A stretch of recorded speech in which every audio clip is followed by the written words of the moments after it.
Madame, Monsieur, soyez les bienvenus sur Médian TV, bienvenue dans Africa Chic. La mode dépasse la simple esthétique, elle façonne l'image que nous avons de nous-mêmes et l'impact que nous projetons dans la société.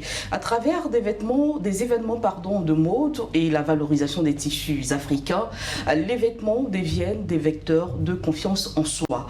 Mais quel est vraiment le lien entre la tenue que l'on porte et l'assurance que l'on dégage? Pour en parler, je reçois sur ce plateau M. Issouf Tall, créateur de mode et formateur en tracé et transformation de base de tenue classique, également créateur de la marque Thalys Design.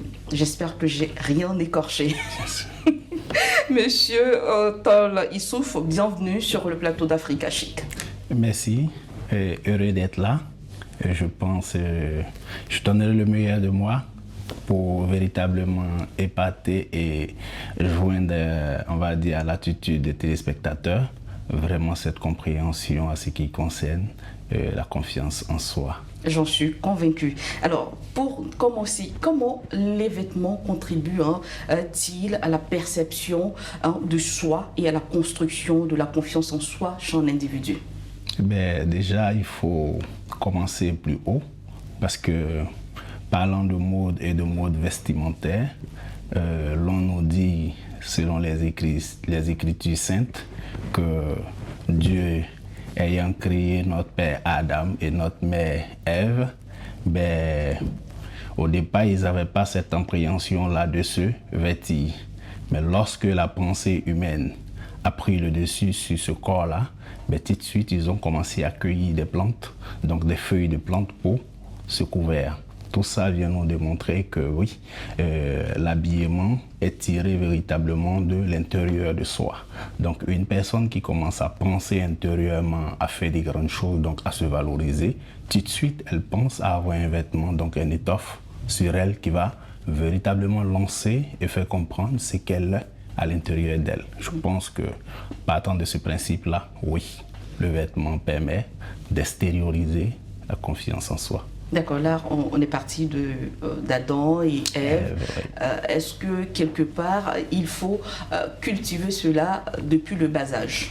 Je dirais oui, parce qu'aujourd'hui nous sommes dans une société organisée.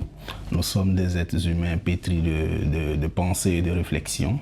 Et donc nous devons nous adapter, on va dire, au mode de vie qui impacte notre société. Et vous verrez avec moi que oui, tous ceux et celles qui ont en tout cas bonne visibilité et qui suivent véritablement les médias et qui regardent vraiment tout ce qui se passe autour d'eux, voient que quand une personne est très bien vêtue, elle marche avec assurance, elle marche tête haute. Et donc pour cela, celui qui pense que l'éducation doit être très bas, donc doit être culturelle, en tout cas commence à donner le savoir vestimentaire depuis le bas âge. Très bien. Pensez-vous que certains types de vêtements aident à se sentir, on va dire, plus sûr de soi dans certaines situations sociales ou professionnelles? Oui, je répondrai vraiment pas oui, parce que vous convenez avec moi que pour ce rendez-vous, en tout cas, je me suis fait fort de mettre ce que je mets, parce que j'ai estimé que oui, non seulement les téléspectateurs verront une belle couleur, verront une personne qui s'est donné les capacités de bien se mettre, et donc l'habit arboré, en tout cas, donne cette image-là. Et pour cela, oui. Est-ce qu'il y a ces vêtements-là qui rabaissent ou qui dévalorisent un être humain? Je répondrai encore par oui, parce que si tu te retrouves à un événement de classe et que tu viens avec des vêtements écorchés, à moins que tu viennes jouer une pièce de théâtre, sinon, effectivement, tu seras mal vu, même si la cérémonie est organisée à ton honneur. Très bien. Alors, il y a énormément d'événements, on va dire, liés à la mode sur le continent, notamment les Fashion Week, d'autres défilés. Ces événements ont-ils un rôle à jouer dans cette confiance en soi? Oui, encore une fois, apparemment, je réponds à toutes vos questions par oui. Par oui. Ça sous-tend que vous m'avez facilité quand même les choses. Parce que oui, ces événements-là, logiquement, doivent avoir cet impact-là. Et je pense que oui, ils ont cet impact-là. Parce que, oui, quand on vous est invité à une soirée, par exemple, de mode, et avant de partir, ben, soit vous arborez le plus beau vêtement que vous avez dans votre billonnerie, ou bien vous en commandez une nouvelle tenue pour avoir fier à lui, pour être dans ce bling-bling que projette vraiment l'événement. Donc, pour moi, oui, il contribue énormément à cela. D'accord. Alors qu'on sait que les défilés, hein, les fashion week ne sont pas forcément le lieu où on va pêcher un vêtement de luxe. Ben, bien sûr que c'est les lieux où on va pêcher un vêtement de luxe. Parce que oui, ça nous donne cette image. Parce que vous voyez, le luxe, selon moi, c'est être bien mis, c'est savoir où on part et c'est faire les choses avec assez de tact. Pour moi, c'est comme ça que le luxe s'exprime et doit s'exprimer en chacun de nous. Donc pour cela, effectivement, pour aller par exemple à une fashion week, ben, il faut aborder véritablement un vêtement de luxe. Et si éventuellement il y a des expos ventes, ben, ceux-là qui sont appelés à avoir des stands doivent présenter des choses de luxe, donc du bling. Quelles sont les bases, on va dire, d'un habillement correct? Ben, un habillement correct prend en compte 3 aspects. Le premier aspect, c'est parce que la couleur joue également un rôle dans ce qu'on aborde. Et après la couleur, il y a la qualité de la matière. Et pour tout vraiment profiler, une très belle tenue bien cousue, donc bien finie. Je pense que les finitions d'une belle tenue, en tout cas, se laissent voir et se laissent apprécier. Mais si effectivement on peut voir des déchets, donc ce qu'on appelle déchets, c'est des tenues mal finies, mais vous convenez avec moi que peu importe la belle couleur que vous aurez mis, peu importe la qualité des tissus, effectivement l'habit n'aura pas le sens recherché. Est-ce qu'il faut forcément avoir un certain standing, il faut forcément avoir des moyens, il faut être aisé pour que le vêtement nous redonne ou nous donne la force ou le courage, enfin la confiance en soi? Ben, là, je répondrai pas non. Pas non parce que... Enfin, un non, hein? Oui, et il le fallait. Il le fallait. Il faut dire que oui, aujourd'hui, les moyens financiers ne doivent pas être l'élément moteur pour être bien mis. Parce qu'aujourd'hui, il existe, les acteurs de mode sont catégorisés. Et donc, quand tu es un acteur de mode et que tu te retrouves dans un secteur où les gens ont un portefeuille moyen, ben, tu adaptes les choses à leurs moyens. Et donc, effectivement, chacun, selon son portefeuille, en tout cas, doit pouvoir bien s'habiller et être bien présenté par rapport aux vêtements qu'il met. Et je pense que, oui... Par contre, ce que nous remarquons, il y a ce phénomène. En Côte d'Ivoire, quand on parle de créateurs, de stylistes, on a l'impression que il faut une certaine catégorie de personnes, c'est adressé à une certaine catégorie de personnes, et pourtant, tout le monde a envie d'être bien mis.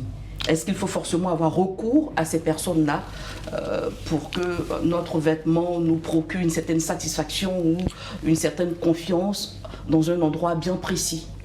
Ben, par contre, là, je répondrai par oui, parce que il existe quand même un certain feeling dans le travail. Que oui, ceux-là qui arrivent à produire de façon qualitative les vêtements, ben, doivent être recherchés pour certains événements. C'est vrai que l'argent ne doit pas être le défaut, mais par moment, il faille remonter la pente parce que oui, le travail bien fait nécessite un bagage, donc une connaissance du domaine et de la matière. Et donc pour cela, tout le monde, par contre, ne connaît pas les qualités. Ce qui fait que vous verrez que certains clients s'habillent chez d'autres stylistes et quand elles ont des événements de haut standing, elles vont chez d'autres. C'est vrai que c'est peut-être pas beau à dire comme ça, mais c'est également rechercher cette confiance en soi là à partir de celui chez qui elles vont. Parce on que croit ça que vient... le pauvre n'a pas droit à avoir une certaine confiance en soi. Non, vous voyez qu'on ne parle pas ici de pauvreté, de richesse, non.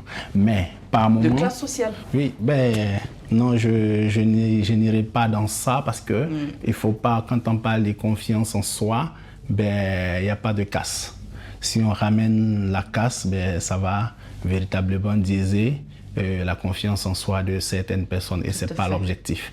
Parce que oui, moi par exemple, je sais une chose, c'est que quand quelqu'un a un événement et un vêtement pour tous les jours, ben, c'est sûr que pour le vêtement tous les jours, on n'a pas besoin de joindre à cela certains matériels qui vont rendre l'habit assez exceptionnel, mais pour les tenues de tous les jours. Donc, avec cette différence-là, je pense que le portefeuille peut, en tout cas, on peut faire un jeu.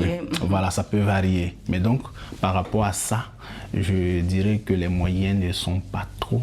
Et je pense que le pauvre, comme le riche, ben, on leur place par rapport à la mode. Et surtout, l'élément fondamental ici, c'est la confiance en soi. Qu'est-ce qu'il fait pour avoir confiance en lui? Est-ce que son portefeuille doit l'amener à avoir un manque d'estime de soi? Je pense que non. Et donc, si le pauvre pense cela, ben, c'est là même la pauvreté et il doit lutter contre. Très bien. Alors, nous allons marquer une petite pause avant de poursuivre pour voir donc la 10e édition de l'Abada Festival qui a été le théâtre d'une compétition prestigieuse. Le concours de beauté Ebla ou non. Ce concours met en valeur la beauté et la grâce des femmes Bétibé. Nos reporters Mel Berchel-Kofi et Herman Dogo-Bilité suivront leur reportage. Dans les loges, l'excitation est palpable. Les candidates au titre du concours de beauté Eblaon en 2024 se préparent avec soin pour cette soirée qui s'annonce mémorable. Les pinceaux virevoltent, les regards sont concentrés, le maquillage est appliqué avec minutie. Un peuple très très ancien, millénaire qui existe, qui vit en Côte d'Ivoire sur cette terre ici, en Côte d'Ivoire. Il est temps de valoriser cette culture. Et dans cette option, dans cette optique de valoriser la culture, nous avons voulu célébrer aussi la femme Bétibé. C'est pour cela que nous avons initié ce concours Eblaon qui veut dire là-bas la beauté en pays bétibé. Un peu stressé, mais dans toute chose, il faudra avoir l'esprit positif. Parce que même les éléphants vaincus, combien de personnes pourraient être champions d'Afrique maintenant? Donc je pense que je serai champion des Arabes. Le concours commence avec la présentation des candidates en tenue de soirée, un moment où l'élégance moderne rencontre les traditions. Les robes scintillantes et les sourires éclatants illuminent la scène. Puis, place à la tenue traditionnelle où chaque candidate porte avec fierté le vêtement symbolique de sa région, incarnant ainsi l'essence même de la culture Bétibé.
Le concours Eblaono, qui est à sa 4e édition, met en lumière la beauté exceptionnelle de la femme Bétibé.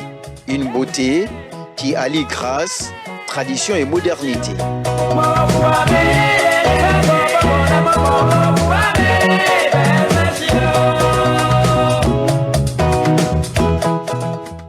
Après des moments intenses de délibération, le jury annonce les résultats tant attendus.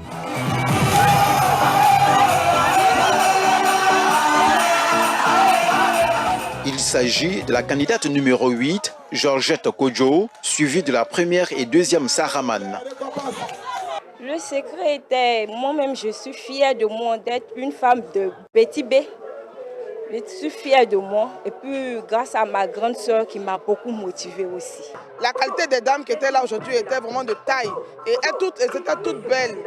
C'était un choix vraiment difficile à faire, mais grâce à Dieu, on a pu faire un choix. J'ai suggéré que l'année prochaine, il y ait un prix pour la meilleure candidate, la plus joviale, qui aura plus de prestance sur scène. Le concours est Blaronon, véritable hommage à la beauté et à la culture bétibé, a marqué cette 10e édition de l'Abada Festival d'une empreinte inoubliable, célébrant non seulement les qualités esthétiques, mais aussi les valeurs culturelles de la Côte d'Ivoire.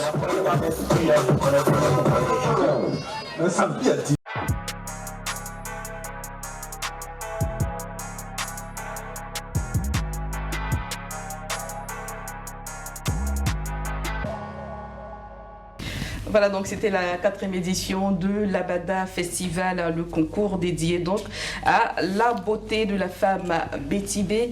Issouf Tol, on a vu beauté et tenue traditionnelle. Du coup, j'ai envie de dire qu'en Côte d'Ivoire, on a les tissus traditionnels, on a le kanté, le pagne baoulé, le pagne yakouba et le pagne sénoufo de chez moi. Ces pagnes-là sont de plus en plus utilisées dans les créations de mode. Comment donc cette valorisation des tissus africains peut-il agir sur la confiance en soi, on va dire, des personnes qui les portent? Déjà, on va tirer le chapeau à nos dignitaires traditionnels parce que oui, ils ont maintenu le cap et aujourd'hui la modernisation les a trouvés là où ils se trouvent, de sorte à utiliser également les motifs traditionnels dans des tenues qu'on appelle aujourd'hui tradimodernes. Tout ça vient démontrer que oui, un travail en amont a été accompli par ces dignitaires-là. Et aujourd'hui, les acteurs de mode qui sont assez réfléchis, chacun rentre dans un background réflectif pour sortir véritablement quelque chose qui pourra faire plaisir. Et donc, ces tissus-là également sont venus, par exemple, vous en tant que sénoufo, aujourd'hui, vous savez qu'on peut utiliser le pagne sénoufo dans d'autres matières pour vous rendre bling. Est-ce que vous allez avoir un complexe face à un modèle, peu importe sa dimension, par rapport au pagne sénoufo s'il est également mêlé dans une matière pour vous sortir cette tenue-là? Je répondrai pas non. Et également saluer nos tisserands parce qu'avant, les pagnes traditionnels étaient faits tellement lourds que c'était difficile de les mêler à d'autres matières. Aujourd'hui, c'est devenu des fils légers. Tout ça sous-tend que oui, même la tradition a modernisé sa méthode de production. Et aujourd'hui, c'est devenu plus fluide. Et également, tous ceux et celles qui chez eux ont un pagne, mais vous voyez que si ce pagne-là aujourd'hui doit être arboré par elles de façon moderne, c'est avec fierté. Et vous avez pu voir avec moi le Tibétais ils ont mis en avant leur pagne traditionnel avec fierté. Parce qu'aujourd'hui, oui, le vêtement, qu'on le veuille ou pas, dit-on qu'on ne reconnaît le moine est reconnu par son vêtement, même si l'habit ne fait pas le moine. C'est ça. Si on arrive à s'exprimer culturellement dans un beau vêtement, donc dans un vêtement taillé sur mesure, je pense que ça vient ajouter sur la base de notre confiance en soi. Parce que oui, culturellement, nous sommes rattachés à des valeurs. Et aujourd'hui, de façon moderne, nous arrivons à mettre quelque chose qui non seulement nous rend modernes, mais en même temps valorise notre culture. Et il n'y a pas élément plus important pour se valoriser, pour se donner de la valeur, donc une confiance en soi qui dépasse ce point-là. Très bien. Et selon vous, comment la mode africaine, on va dire en particulier en Côte d'Ivoire, peut-elle renforcer ce sentiment de fierté culturelle tout en augmentant, pourquoi pas, cette confiance qu'on ne cesse de dire? Bien sûr. Vous voyez déjà pour ce point-là, je vais citer le peuple, je dirais, Achan, les Hébriers de Côte d'Ivoire nous donne un modèle de tradition. et donc de confiance en soi à partir du vêtement, parce qu'à toutes les cérémonies et à toutes les réunions villageoises, ben, il faut aller en tenue traditionnelle, donc en pagne, et pagne de chez nous, fait pour donner la fierté, et pour eux c'est devenu une obligation pour tous les membres de leur confrérie lors d'une réunion de se vêtir de cela et lors de les cérémonies. Tout ça vient de montrer qu'effectivement en Côte d'Ivoire, déjà le pagne met en avant l'estime de soi et l'estime culturelle de soi. Mais je pense qu'on fera et on gagnera en faisant encore mieux. Donc en rajoutant du mieux à ce mieux-là pour faire encore du mieux incontestable et acceptable de tous. Et donc pour cela, je pense oui. Alors, est-ce qu'on peut dire que le vêtement a un pouvoir? Ah oui. Vous avez vu que mon oui est sorti de l'intérieur. Le vêtement a véritablement un pouvoir. Parce que, dit-on que si le chef de l'État doit te recevoir, aujourd'hui, si tu pars mal vêtu, même s'il t'a donné une invitation, le service va te retenir et ils vont te demander de te mettre quand même dans un accoutrement normal. Pourquoi? C'est parce que le vêtement a un pouvoir. Ça a le pouvoir de valoriser l'homme. Et l'homme, en tout cas face à ses hôtes. Et donc, si tu es mal vêtu, mais sois-en sûr que le chef de l'État ne pourra pas te recevoir, même s'il a besoin de toi. Clairement. Voilà. Alors, les choix vestimentaires peuvent-ils affecter l'humeur d'un individu? Oui, les choix vestimentaires peuvent affecter l'humeur d'un individu. Par exemple, en tant qu'homme de médias, en tant que présentatrice, je pense qu'il y a un certain nombre de codes que vous devez respecter sur le plan vestimentaire. Si vous ne respectez pas ce code-là, vos chefs, j'en suis sûr, ne vous laisseront pas être là où vous êtes. Donc ça sous-tend que oui, l'habit également modifie et peut modifier les perceptions d'une personne et la vie même d'une personne. Très bien. Est-ce qu'il existe une tenue parfaite qui serait le remède, on va dire remède miracle, par exemple? Oui. Il existe une tenue qui peut être remède miracle. Par exemple, tout de suite, quand j'arrive chez vous et que je suis confronté à une situation où automatiquement mon esprit va vers le fait que je devais être habillé en costume, par exemple. Et puis le vêtement m'est tendu. Par exemple, regardez ce ouf de soulagement que ça va faire. C'est comme ça que quand une personne doit aller n'importe où, si elle a une tenue habilitée, ben oui, elle se retrouve dans son aise et ça lui permet d'être véritablement dans la situation. Et donc pour cela, oui, un vêtement peut effectivement changer les perceptions. D'accord. On prend le cas des mannequins. Pensez-vous que les vêtements portés, on va dire, par ces derniers, les vêtements des créateurs, leur donnent une forme d'aisance, de pouvoir, d'autorité quand ils sont sur l'été? Ben, vous m'offrez là une lucane pour, en tout cas, dire aux mannequins que c'est grâce aux stylistes qu'ils ont la lue et la visibilité qu'ils ont. Je suis sûr qu'ils me répondront s'ils sont en train de suivre, mais fort sera de constater, et je pense qu'ils vont s'en résilier à cela, parce qu'effectivement, l'habit leur donne un genre, qu'ils le veuillent ou pas. Et les mannequins qui l'ont bien compris ne portent pas un vêtement comme ils veulent.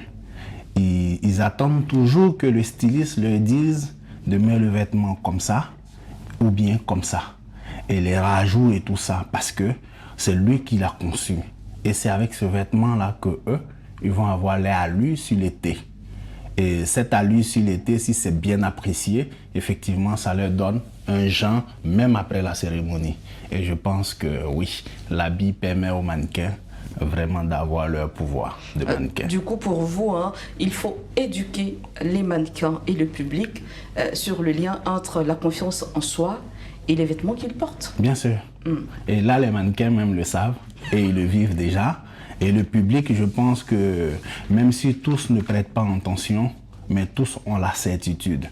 Parce que pour leur événement important, ben, ils cherchent toujours à rencontrer un styliste pour avoir des conseils par rapport au choix du modèle, parce qu'ils connaissent et ils savent qu'ils doivent être éduqués par rapport à comment présenter la tenue et comment se présenter à un tel ou un tel événement. Et je pense que vous donnez la lucane, parce qu'il y a un corps de métier qui est né à partir de ça, qu'on appelle conseil vestimentaire.